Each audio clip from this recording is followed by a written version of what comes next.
রাজধানীর ফুটপাত দখলমুক্ত করতে ডিএমপির অভিযান নিয়ে যেন চলছে চোর পুলিশ খেলা। গুলিস্তান, মিরপুর, ঢাকা মেডিকেল সহ বিভিন্ন এলাকায় অভিযান শুরুর আগেই ফাঁকা হয়ে যায় ফুটপাত। পুলিশ চলে গেলে ফের আগের মতোই চলে রমরমা বাণিজ্য। অভিযানে 2,61,000 টাকা জরিমানা ও 51 জনকে বিভিন্ন মেয়াদে কারাদণ্ড দেওয়া হয়।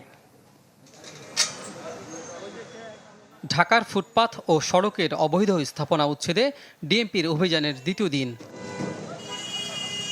স্থান ঢাকা মেডিকেল কলেজ হাসপাতাল। খবর পেয়ে আগেই মালামাল নিয়ে সটকে পড়তে শুরু করেন হকাররা, যার একটা বড় অংশেরই ঠিকানা হচ্ছে ঢাকা মেডিকেলের ভেতরেই। প্রশাসনের ঊর্ধ্বতনরা জানান, উচ্ছেদের পর কেউ যেন আবার দখল করতে না পারে সেজন্য অব্যাহত থাকবে নজরদারি। রাস্তা এবং ফুটপাত মুক্ত রাখা ঢাকা শহর খুবই কঠিন। ফুটপাত ছাড়া হাইওয়ে রাস্তার উপর যে জিনিসপাতিগুলো রেখে মানুষ ব্যবসা করছে, অর্থাৎ আমরা যা বলছি হকার, তাদেরকে আমরা কিন্তু বারবার সতর্ক করে দিচ্ছি, ভাই আপনারা রাস্তার উপর ব্যবসা করতে পারবেন না। আমরা দোকানপাটগুলো সরিয়ে দিয়েছি অলরেডি। অভিযান করে আমরা আমাদের ছবি এবং ভিডিও আমাদের যথাযথ কর্তৃপক্ষকে আমরা প্রেরণ করেছি এবং এই অভিযানের ধারাবাহিকতা বজায় থাকবে ইনশাল্লাহ। একই সময়ে উচ্ছেদ অভিযান চলে মিরপুর এলাকায়। নির্বাহী ম্যাজিস্ট্রেটের দাবি, এই অভিযান হকারদের বিরুদ্ধে নয়, বরং অবৈধ দখলে যেন ভোগান্তির সৃষ্টি না হয় তার বিরুদ্ধে।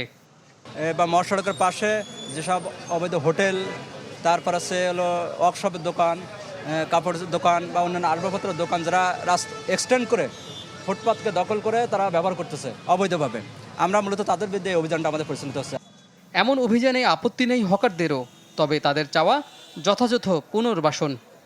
রোদে জলে বৃষ্টিতে ভিজি এই কষ্ট করে ছেলে মেয়েদের খাওয়াই। আমাদের গরিব মানুষ, আমাদের দীর্ঘদিন ব্যবসা করে খাই, আমরা যাব কোথায়?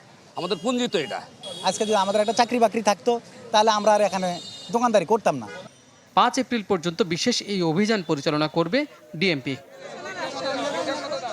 কাজী ফয়সাল, চ্যানেল 24, ঢাকা।